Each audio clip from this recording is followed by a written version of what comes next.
So welcome to ElderPride 2021. This certainly has been a labor of love, and I want to start out at the beginning of this by saying thank you to Janice Richmond for all of your wonderful, loving support and putting this together with me and guiding me and holding my hand and all of that sort of stuff. So thank you for that. Thank you for the practitioner core under Betty's leadership. Those are our folks that are taking the practitioner training, and they have put together some Sage Talks for us that I'm going to talk about in a little bit, and a workshop for tomorrow. But more of this, if you take a look at your screen right now, what you see before you are all of our live events. So certainly tonight we are just kicking off our legends and honoring our heroes and our sheroes. Tomorrow morning at 8:30 is going to be my workshop. It's called My Life, My Way. And we're going to be looking at your legacy in particular. What it is that you are now in this time of life. What do you want your life to be about? What do you want folks to say when your time here is done? I know my affirmation is all that they will say is well done. And so we'll be taking a look at what it is in your life right now is required for you to take dominion over what your life is going to be for the next great adventure. I know that I am always anxious to see what's down the road and around the next curve. And so a part of that is having a plan to do so.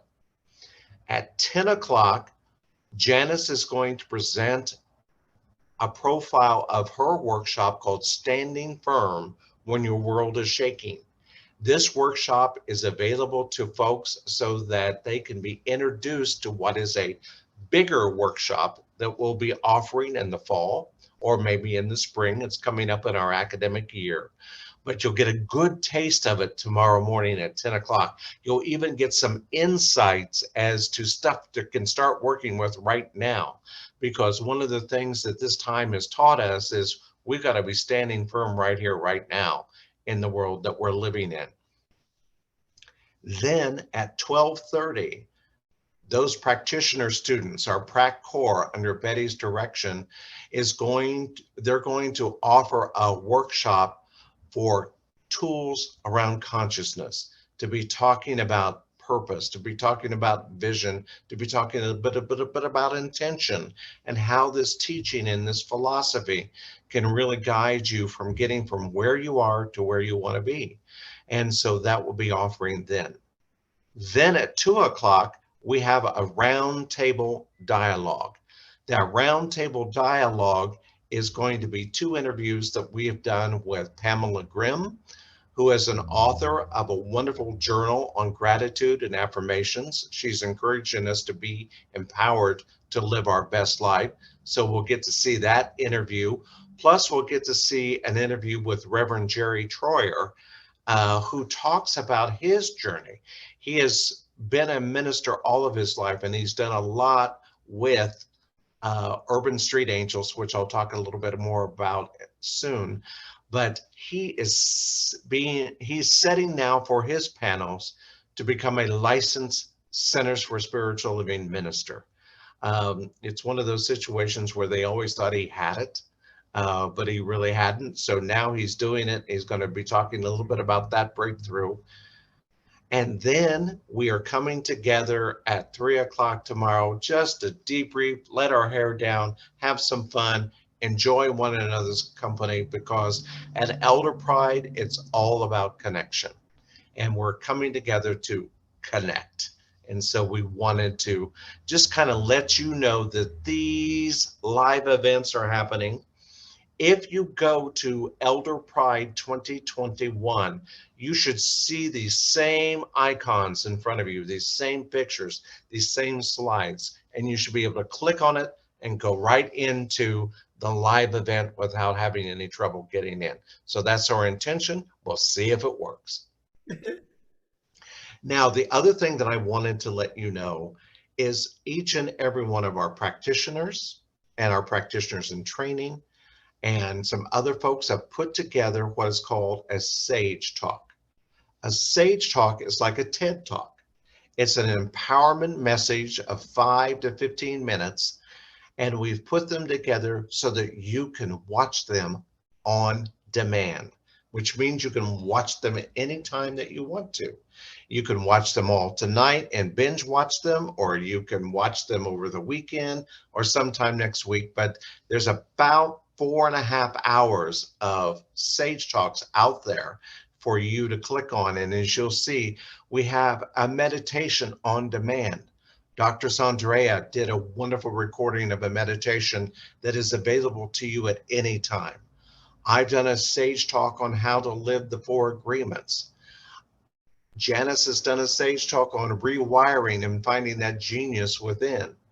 And we also have Sage Talks from Jamie on why mindfulness is such an important part of our journey. Our friend Maurice Graham did a Sage Talk on the spirit within. Avery did a great Sage Talk on nutrition and movement and starting out if you're new to it or if you're at another level to do it right now. So you can see that there is just a whole portfolio of different Sage Talks available for you to watch at any time on demand.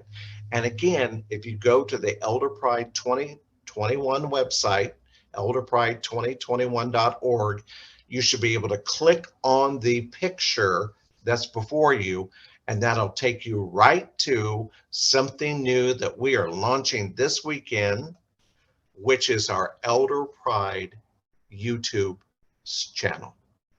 So we now have our own channel on YouTube. All of the Sage Talks are there. You'll get them live at ElderPride 2021, or once you go to the page, I'm going to ask that you subscribe, because with YouTube, everything is about the subscriptions. And so we want you to subscribe to it, update it, and go from there. Again, you'll see some of the same Sage Talks that we just talked about, but they're there available to you. So that's what's happening here at ElderPride. And one of the things that, I want to offer up right now is that Branice McKenzie is in the house, and Branice is going to, in a little bit, going to premiere a song that she has written exclusively for ElderPride. So it will kind of become one of our theme songs, one of the things that we use whenever we get together. And the name of it is Call It Love. But we'll be talking about that in just a little bit more. So as we move into the segment where we want to honor our LGBTQ plus legends, it is important for us to remember why we do this. Each and every one of us is standing on the shoulders of someone who lit the way for us, who made it a little bit easier for us to come out, or to be our authentic selves, or to do what it is that we are called to do. And so we always want to honor those heroes and sheroes that made a difference in our life. And so tonight we are going to be honoring some folks that we want to lift up, that we have seen, that we want to give a special thanks to. The first person that you may notice on the screen is a gentleman by the name of James Hormel. You also see our dear beloved friend Joan Lester in the center. You see another gentleman by the name of Mark Bingham. And then also there's a little slide there, a photo there of Urban Street Angels. I'm going to talk a little bit about each of them just as we lift them up. James Hormel, you've heard his family business name, Hormel Hams, Hormel Meats. That company has existed, that is that family. But James is one of those people that decided to make a difference with the money that his family has made in life. He was a fabulous philanthropic advocate for the LGBTQ plus community. I first knew of James in 1980, 81, right in that period of time, when I took a personal development training known as the Advocate Experience. David Goldstein, who was the founder of the Advocate magazine, and James Hormel started this training, this personal development training that was born out of EST. It was born out of Werner Erhard's goal to create what he could do to make the world a better place. And so in the early 1980s, James Hormel and David Goldstein were teaching folks about inclusion. They were teaching folks about, standing up for yourself and being an advocate for yourself long before people ever knew about gay marriage or don't ask, don't tell, or any of those rights. James was one of those leaders in the community that showed us how it could be done.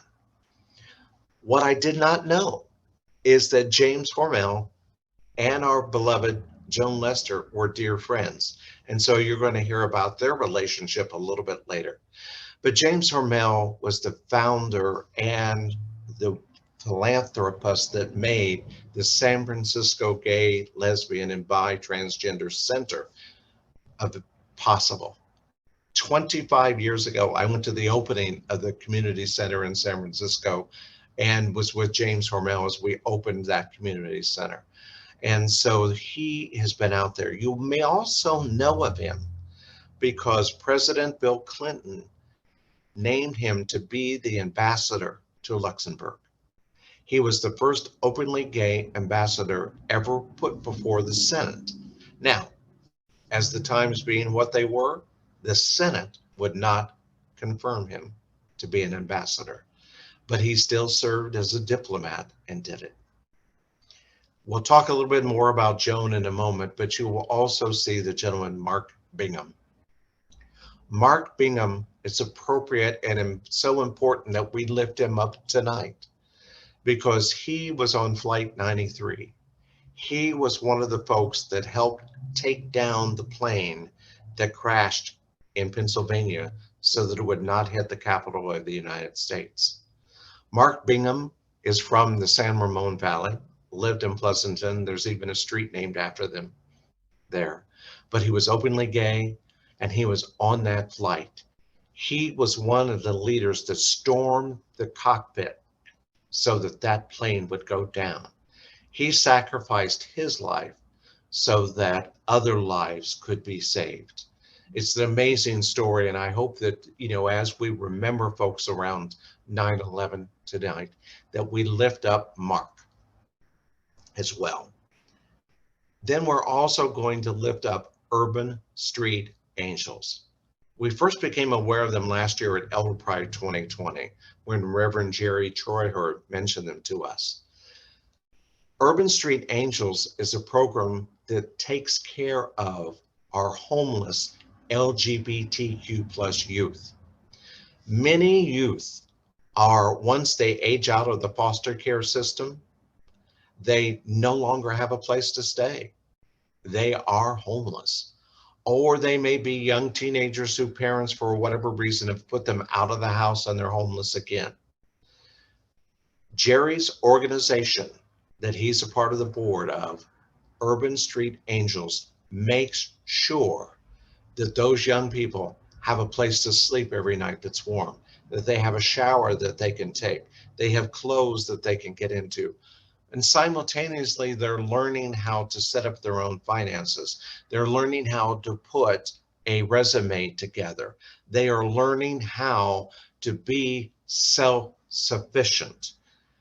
But more importantly, for many of them, and Reverend Jerry will talk about this in his roundtable discussion tomorrow, for the first time, they're feeling unconditional love in their life.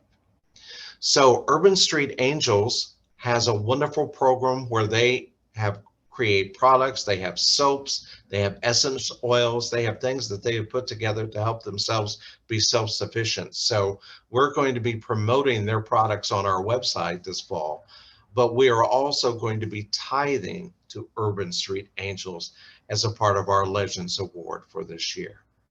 So I wanted to take this time to lift up the folks that we so love and adore. And I know I didn't talk a lot about Joan Lester right now, but we're going to be talking about her more just after this next experience. But one of the things that I am so happy is that Branice has come together and written a song for us called Call It Love. And so I just wanted to kind of share a little collage of all the love that we've experienced at ElderPride in this past year, of friendships and relationships and people being together, and our allies that have come together. Branice has been one of our terrific allies. Daniel has been one of our great allies. Most of the photography that you see, the photos that you see, have all been taken by Daniel, and so we want to thank him and lift him up for this. But at this point, I am going to start sharing my screen for just a moment, and I'm going to turn it over to Branice, and she's going to share something special with us. So Branice? Yes. Hi, everybody. I'm going to do a little bit of a test just to make sure you can hear me before I start the song, if that's okay with everybody. And it is, because we're family, right? I'm just going to play. Mary had a little lamb.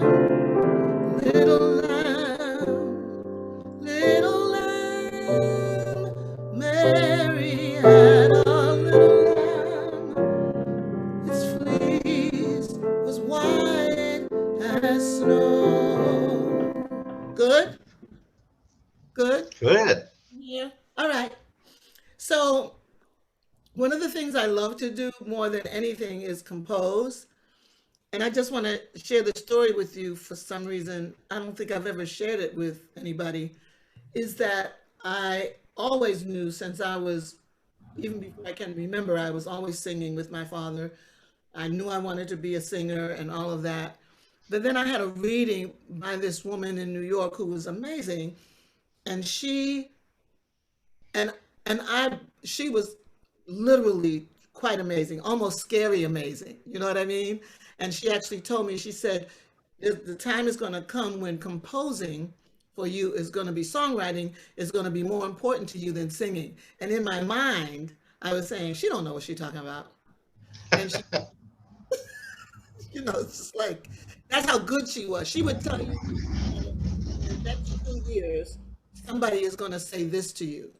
And she would tell you, describe the particular setting, everything, and it would happen. And then she would say, let me know when that happens. Let me know when that happens. So anyway, I think of her often because I can't even imagine my life without composing. So it's my joy to share it with you. And it's, as you already know, it's called Call It Love. Because all of this and everything that Reverend Dr. Jack has done, and all of the work that everyone has done to put this together and to bring it to life is quite amazing. And I would call it love.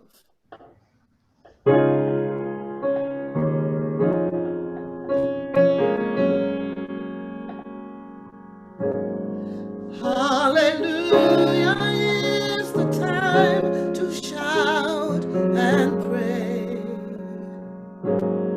Hallelujah is the everlasting way to be free from anything but me. Was the place that holds our hearts together. We call the light that keeps on shining to its everlasting bright. Call the love that keeps on glowing in each and every heart that's right. Call it me. Call it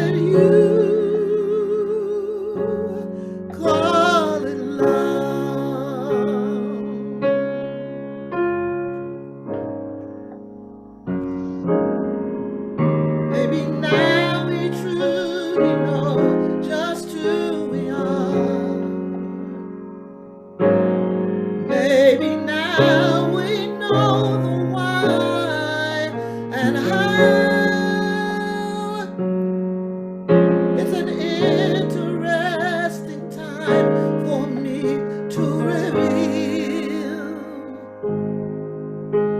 glorious way to hold our souls and heal.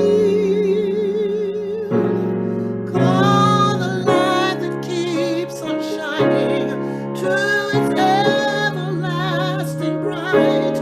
Call the love that keeps on glowing in each and every heart that's right. Call it me. Call it you. Call it love.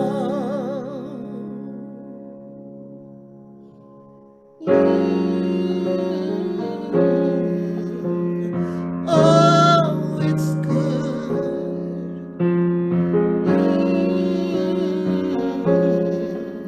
I know it should be the time for me, the time for me, the time for me is good. Call the light that keeps on shining to its everlasting bright. Call the love that keeps on glowing in each and every heart that's right. Call it love. Call it me. Call it you. Call it love.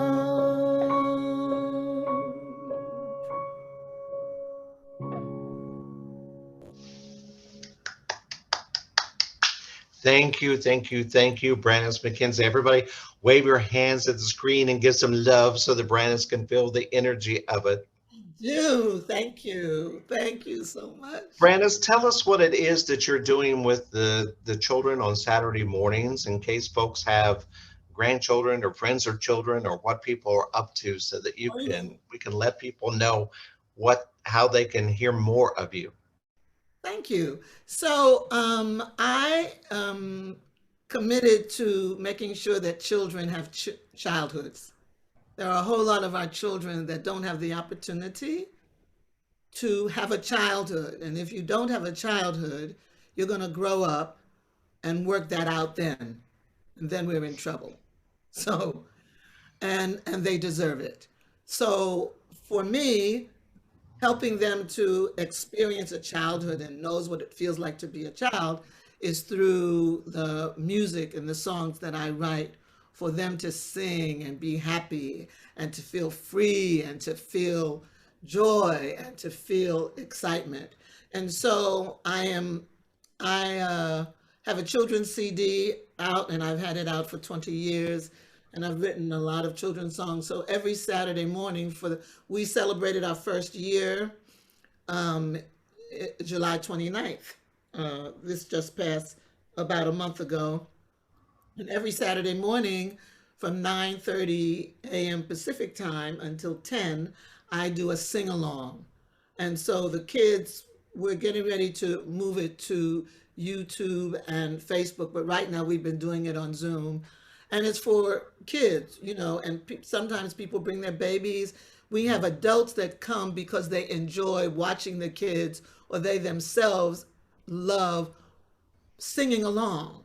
So I used to put ages on there, and I used to say, it's from 2 years until 8 years old. But now I stopped that because literally sometimes grandparents or parents come on with their kids and then they end up staying because they want to sing the songs too, or they love to watch the other children and the little toddlers putting their faces all the way up to the screen, but they're still singing and they're smiling. So, and we're growing it. So please spread the word. We're also on Instagram now.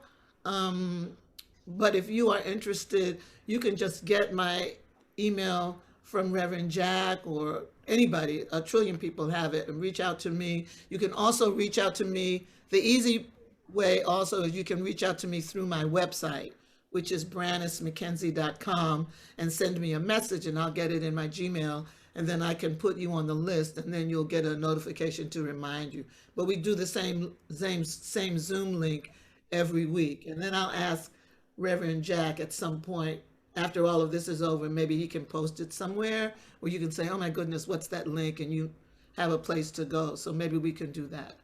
And that's what I'm doing. And then we're going to grow it so that all kids can have a sing along. And then soon we'll have shows on Zoom and YouTube, and they can see the show whenever they want and sing along.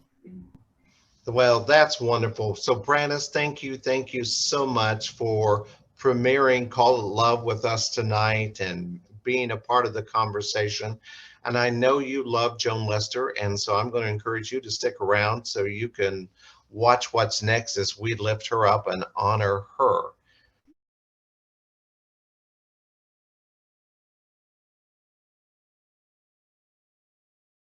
So, as I had mentioned, Joan Lester is one of the beloveds. So here's her. So Joan Lester, thank you for being a part of ElderPride 2021. I am so honored to have you be here, to be a part of this, to hear about your journey.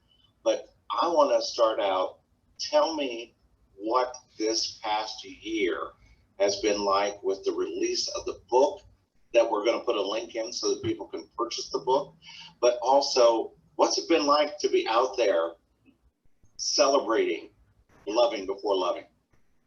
Well, I will tell you, but first I want to say too, Reverend Jack, it's such an honor for me to be with you and to be a part of ElderPride once again. It was great a couple of years ago when I was a speaker with you. I enjoyed it so much. It was really a high point of my February and March that year that we did it in 2019. It was actually the beginning of 2020, right? Of February 2020. Oh, it was. It was right. We had ElderPride 2020, and right then the pandemic hit. Okay. So, it seems like 1,000 years ago, but yes, it was only 2020. This past year has been pretty amazing. Well, the past 6 months, because this memoir of mine, Loving Before Loving, A Marriage in Black and White, came out at the end of May. This is my 6th book, and it's always exciting when I publish a book, but although I've gotten really good reviews before and just the occasional award, I have never gotten fan mail every single day. Emails. This book has touched a nerve. I think it's a very raw, personal story. I mean, people keep saying you were so brave to be so vulnerable.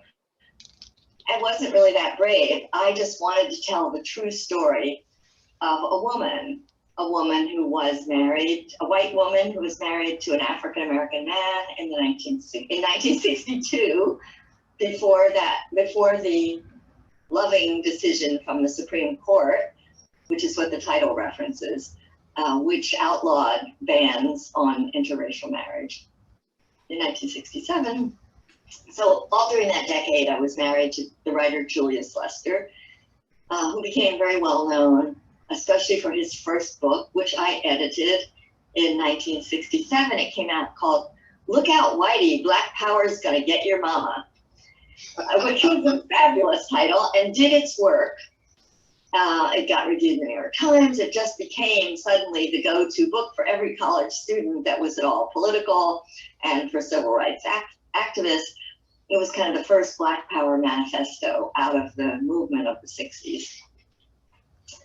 And I was deeply, deeply involved during that entire decade. I lived and breathed. We called it the movement then, movement politics, civil rights politics. And then at the end of the decade, got very involved as one of the initiators of this wave of the women's movement, and participated in the first national conference. And so it was quite a decade. And I also had 2 children during that decade with him. And this book is primarily a memoir of that decade, although it continues on another 10 years until I read Adrienne Rich's iconic essay called Lesbian Existence, something, and then heterosexual, the sexuality continuum, or something like that, in the magazine Science. And that came out in the late 70s. It was a very influential essay that has been quoted a lot since. And in that essay, she described Dr. Kinsey's research, which had only been maybe 15 years before, in which he proposed, and according to his research, had demonstrated 5%, he said, of the population is exclusively what he called homosexual. 5% is exclusively heterosexual, and the other 90% is on a continuum in between. So when I read that, I had been heterosexual, and I decided that that really wasn't working out too well for me. I'd had a number of lovers, 2 male husbands, and I just decided I wanted a partner, but I couldn't put my children and myself through any more drama. So I made a decision. So you were saying the drama was all about the men. It was, you got me there. Let's say, to me, because of my, this, and I've seen as I wrote the memoir, my part in this, I was not a woman who submitted easily to patriarchy. And therein lay the rub. Once I had children, why is it all up to me? Why is the housework mine? And you might help occasionally. Wait a minute, what's wrong with this picture? Why do you get to run off and join the civil rights revolution in the South because you feel that that's your calling? And you tell me that my calling is to raise little revolutionaries. So I was too much my whole life about fairness and justice. And when I applied that to my situation with sexism, it really wasn't working. So I was always, I had a lot of contradictory impulses myself. Like I thought I needed a husband to help me with these children, and children needed a father. But then again, the husbands, I was always in rebellion, shall we say. So it didn't really work out too well. So a good friend of mine, Maxine Wolf, who later actually became one of the founders of Women's Act Up Women in New York, told me she had started dating a woman. She had also been married to 2 men, and she had 2 children. And she said it was great with no sexism in the relationship. And I said, oh, that sounds good. And then I read the Adrienne Rich essay. And so I told friends that I was going to be a lesbian. And they said, you can't choose to be a lesbian. Your people are just, these are all straight friends, mind you. Right. People are just born gay. How do you know? You have to know inside. No. Look, people get to choose their religions. They get to choose, I had crossed what some people considered a immutable, a huge barrier of a color line to get married to Julius. Why couldn't I cross the gender line? Right. So I made that decision.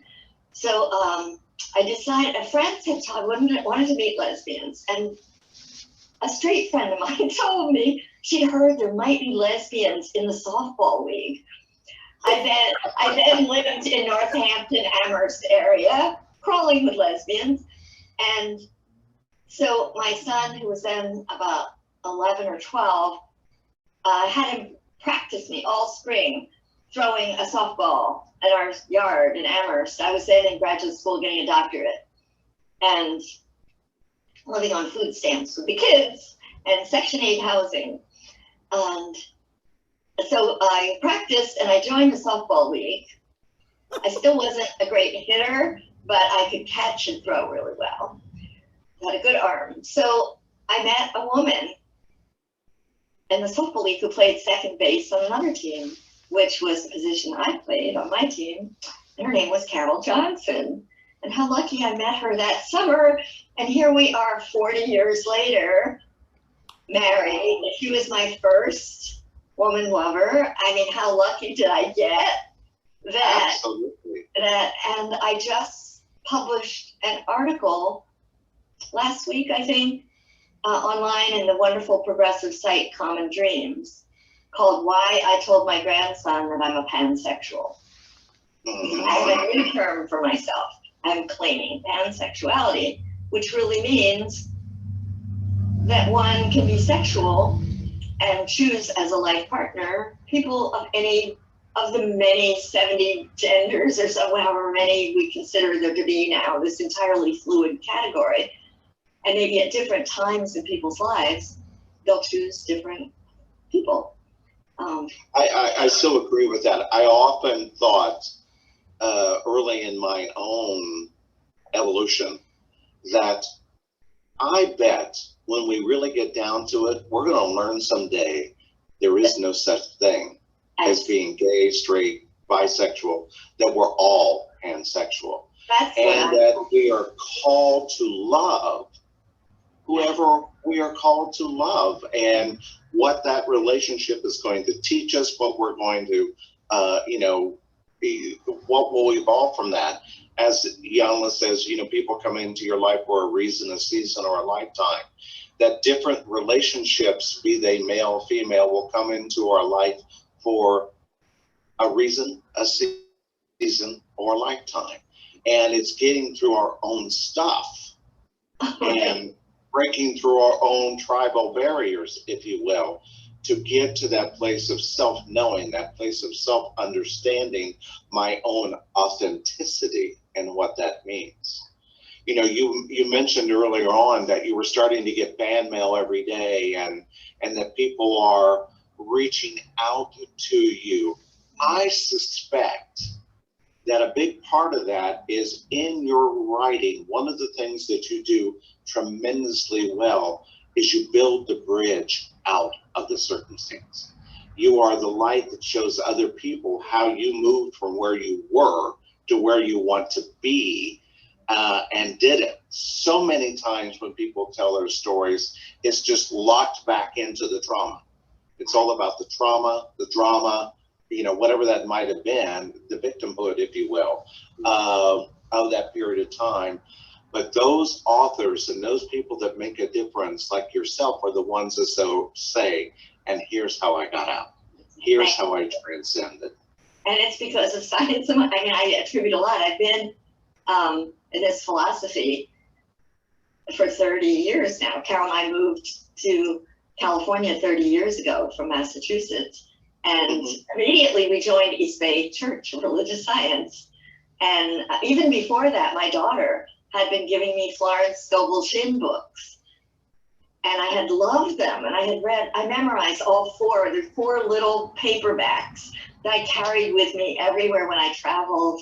And that was even before we found East Bay Church. So that philosophy has really sort of buoyed up what I think is a natural optimism I have, and a sense of moving forward. And I do have one segment in the book that I did read at one book reading is a Puerto Rican woman who was a good friend of mine in graduate school, and also very political as I was, and we were sometimes involved in organizing demonstrations together. We used to have a regular dinner at a Chinese restaurant in Amherst, and one night at dinner, she tore into me. My clueless white demeanor, you're so white, because she said, you're just so cheerful, you're so hopeful. You don't really know what it's like to be Puerto Rican. And then she laid it out, this is what it's like, and what people assume about me, and how we're murdered, and blah, blah, blah, blah.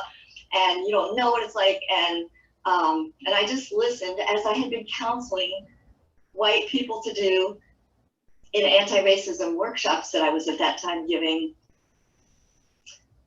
Just listen. Don't try to defend yourself and say, but I didn't mean that. Don't burst into tears, even though that's what you want to do. And that's what I wanted to do. But I listened to my own instructions that I had been giving. and I listened, and she laid into me for 5 minutes or so, and then I listened, and well, my thoughts, and I say in the memoir what my thoughts were, but I've been out in the trenches, I have watched, I've been doing, but I just listened. And then at the end, she reached over and took my hand. And a week or two later, she invited me to a really special event, which was a celebration, a welcome home for Lolita LeBron, who was one of the Puerto Rican nationalists who in the 1950s had shot up Congress. I think about 20 of them were arrested and put away for years. Maybe not that many, but there was a group that were imprisoned for many years. Anyway, they were obviously seeking to call attention rather dramatically to their cause of independence for Puerto Rico. So anyway, she invited me to this really private gathering, and we continued our friendship after just listening. But I think that quality of being hopeful is something that I actually learned early on as an activist. Mm-hmm. That I think that helps sustain us. It doesn't mean we turn our eyes completely away from the horrors. We try to inform ourselves, but we just can't get mired. As Reverend Henriette talks about a lot, we can't get mired in the garbage there. We have right. People are trying to keep it elevated. Right. I think a big part of our legacy is our advocacy. And being able to show up and to demonstrate, one, you got to be your own advocate for your own self. But it's when you become an advocate for others and you see a bigger calling of what is mine to do, you really understand your contribution in a way that you may never have understood it before.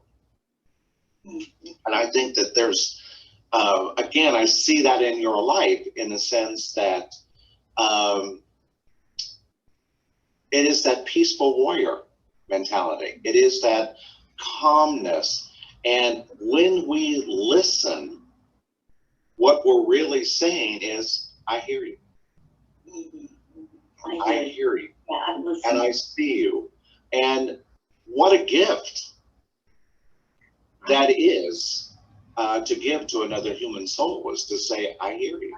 It's listen. And what a learning for us. I mean, one way I've learned so much about racism is people who have yelled at me and said, you're being so racist, because I've listened.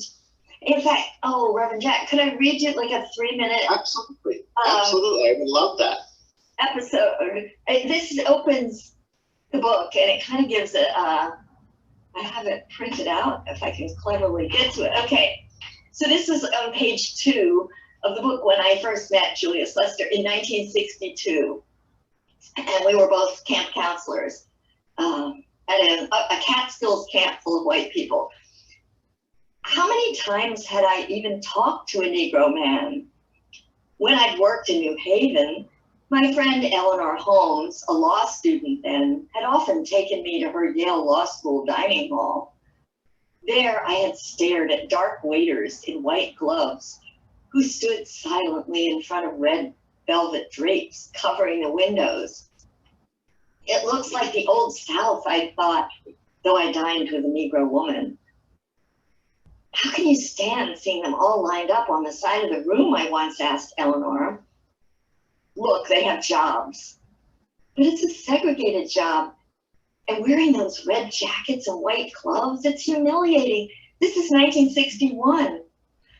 It's just like a white liberal to want to take away their jobs, she muttered. Okay, I said with a sigh. I'm glad they have jobs, but these are so embarrassing. How must they feel? Grateful, she spat out. They can feed their families, pay their rent, get practical, girl, this is a good job. If they can swallow their self-respect. I bit into my chicken, which tasted of the bile rising into my mouth. Self-respect doesn't put food on the table, she snapped. A paycheck does. I give them respect every time I see them and they acknowledge me. Here she waved to one of the waiters who hurried to our table. "Sir," she began, showing me how it was done. I had chatted with a few Negro men on a New Haven picket line when we were protesting Woolworth's segregated lunch counters, but I'd never flirted the way I was with this guitar-playing man, actually batting my eyelashes. Evidently, I was equally beguiling on this first day at Camp Gulliver. After 20 minutes of chatter, Julie smiled broadly and asked, "Want to walk into town after lights out?" "Sure," I nodded, pleased.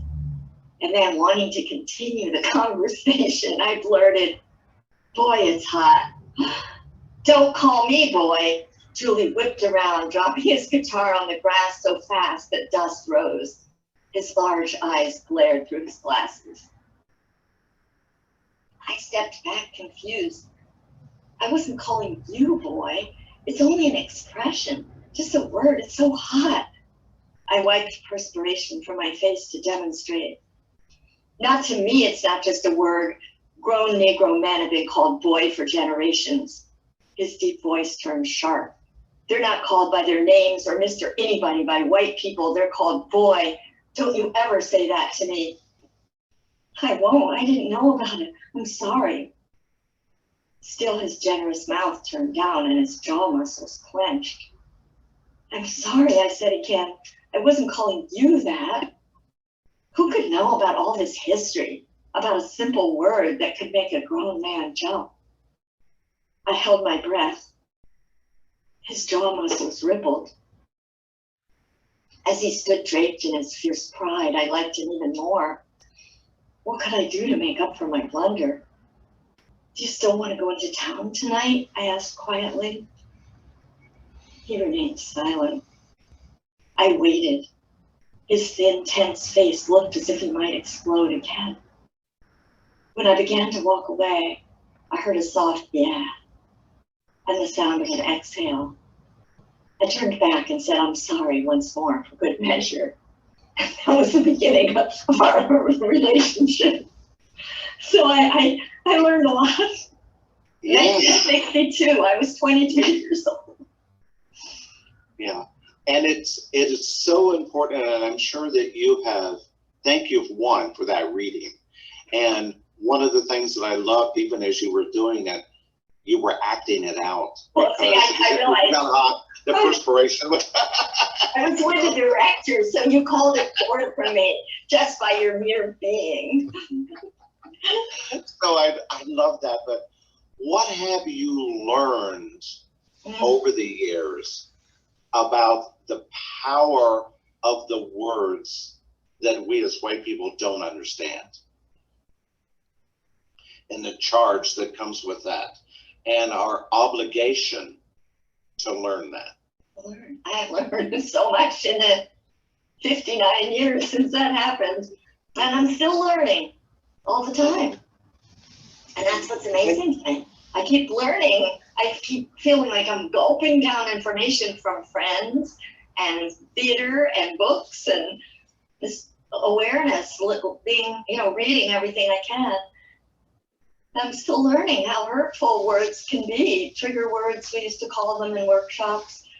And in the old days of workshops that I used to do in the 80s and 90s, 70s, 80s, 90s.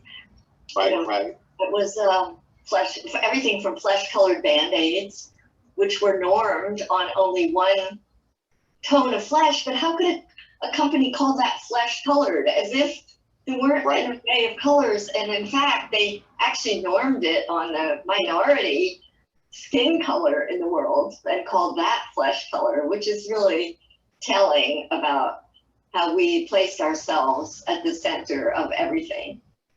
White people. Absolutely. And we still, now that we are in what some would call those elder years, I think that is a time in our life where we demonstrate our willingness to continue to learn, but we also understand that there is a responsibility to turn and to teach in our own way. And as a writer, that is your platform for teaching. And I so lift you up for that. I so appreciate that. What would you tell, knowing what you know in 2021, what do you wish that you could have told that woman of 1961 about life? Hang on. It's going to be a bumpy ride, honey, but you're going to get there. Just, keep on keeping on. And, in a sense, I want to say, you're so open to life, and that's a good thing. And it's going to bump you around. And it did. And my parents, I had wonderful parents who were very kind of marginalized, bohemian people to some extent. We were very economically marginal, but also philosophically, they were marching around, and dragging me with them, ban the bomb in our little town green with 4 little bohemian, stringy-haired white people to hold ban the bomb. So I think they really encouraged me to be just very open to life, and I was. I got hurt a lot. And that's it. That's it. Being open to life, and being open to life even now.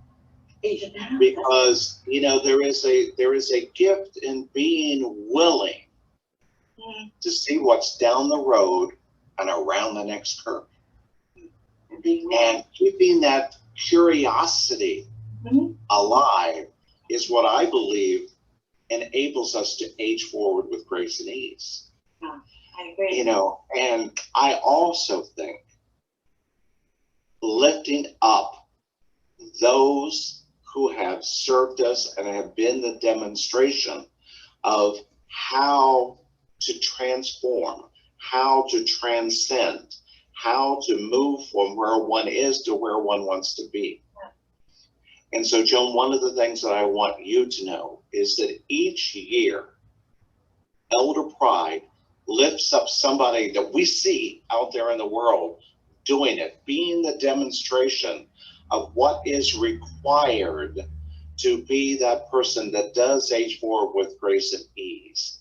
And so we have selected you to be our honoree for 2021 and 2022 as a living legend of that demonstration. Oh my goodness, that's such an honor, Jack. Wow, it's lovely to feel so seen. That's fantastic. That's such a gift to me. You can't know what a big gift you're giving me. Well, I do see you, and I love the energy, and I believe that there are no accidents in who the universe brings together, so that we can fulfill our calling. And I also know that you join me in lifting up another legend, that this LGBTQ plus community could not stand where we stand today had it not been for the gift of the man that was Jim Hormel. I know that in knowing him in the early 80s was such a gift for me as a young man. It's like I moved to San Francisco in 1978 at the age of 24. And so at the age of 30, I had already met Jim Hormel. I had already experienced what it was to step into advocacy. I already knew what it was to have a sense of who I was, and to see an proud, successful gay businessman to go, oh, I can do this thing. I came to San Francisco, as many people did in those days, to get away from the Midwest, to get away from Indiana, to find my tribe, to go out and be a part of where there were more people like me. And when I got here, I met some dynamic people, and Jim Hormel was a little of them. So as we lift him up tonight, tell me a little bit about your experience with Jim and how he means something to you. Well, Carol and I met him also in the early 80s, but when we lived back in Massachusetts, actually, because he was part of a philanthropic network that we tapped into. Carol and I started in 1981 a nonprofit organization called Equity Institute that we ran for 16 years and actually moved the headquarters here in 1990 when we moved here. Jim was one of our early funders of two projects. I spent a year creating Carol was the executive producer of this videotape for high schools called Sticks, Stones, and Stereotypes. It was all about homophobia. This is in the early 80s. It was with a curriculum that we wrote, that I helped write, that we sold as a package. The videos, half-hour video that we did with students from different high schools talking about homophobia and slurs and names that they were called and name calling. And then we had a whole curriculum about name calling. And Jim helped fund that project. And that's how we met him. And we also, since we were a nonprofit organization, we raised money to do public service programs. And one of our programs, the first ones were anti-racism and anti-homophobia programs.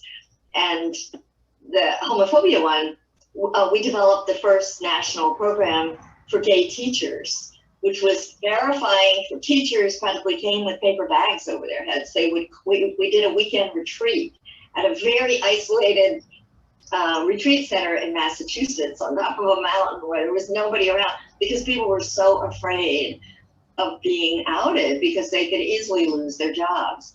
And we had that program for a good 10 years. We ran it all in different cities, eventually all over the country, from Minneapolis to San Francisco to Miami and Western Mass, where we were in the Amherst area. And Jim was funding that along with some other people. And then when we moved here in 1990, he was one of our first contacts. We didn't know many people here. He introduced us to a lot of his friends. He invited us to all his parties for years and years. His birthday. He gave great parties. He gave amazing parties. At one of them, a birthday party, he had Patti LaBelle showed up as a guest singer. And I mean, they were just like these extravagant parties, which was really fun. We did that for many years. And I had a monthly lunch with him because he aspired to be a writer. And as did I at that time. And I was just starting really to publish more. I had started in the 70s in women's newspapers and small underground left-wing papers. And then I started to publish a lot more in the early 90s. And that was one of our bonds. I mean, certainly our activism and so on. So yeah, we had this monthly lunch for years at Zuni Cafe. I would go to the city, and that was a place he really liked. And then eventually I got tired, after a number of, quite a few years, I got tired of all this going in, so we alternated a month. He would come to Chez Panisse in Berkeley, where I live, and I would pick him up at BART, and we would drive up to Chez Panisse. So we did that for like a lot of years. It's only in recent years we had drifted off, and nothing happened between us. But I often thought, I got so busy, I don't know, he got busy. He invited us to, like when he was ambassador to Luxembourg. And he invited us to a party there, which we didn't go to. And I think in the last couple of years, he actually invited us to a birthday party in New York. I mean, he was always invited to faraway places, which we didn't go to. But the connection was there. For many years. And he was one of those people, and this is, even though he was actively engaged in your life for multiple seasons, he really was a part of your life for a lifetime, because the impression that he made upon your heart and your soul is the lifetime memory. And that's a part of why we lived up those people that made that difference. So Joan, I'm going to ask that you come back and join us for some live Q&A But in the meantime, until that happens, I want to complete this segment by just saying thank you, thank you, thank you for being one of those people that came into my life, but also for the shared vision that we have of the possibility that we can create a world that works for all, and that if we, do what we do and live by our authenticity, it's all possible. So thank you, Dr. Joan Lester. Thank you. Ditto. Can I hold up my book before we go? I see that you have a copy there. I can point to it. I can There we go. And that was me, 58 years ago. And Julia, wow. And the publisher, University of Wisconsin Press, did a beautiful job with this cover. I sent them for the cover. Remember those photo booth strips? Yes. Okay. I had one of the, 4 came on a strip. I had one of them stuck in an old photo album, and I cut it out. I had to cut the page on a photo album. It was this big, and I sent it to them.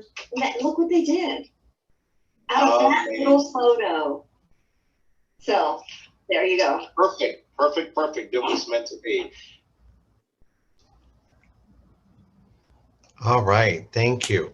So this is our opportunity now for you to take a look in your life.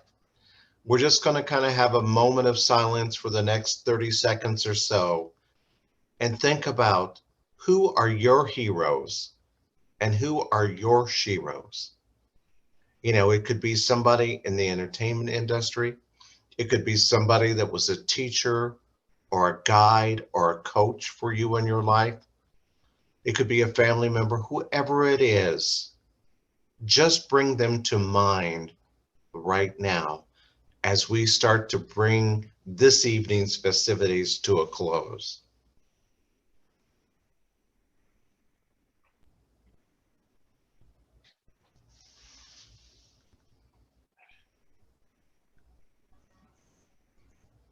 And as you have that person in mind,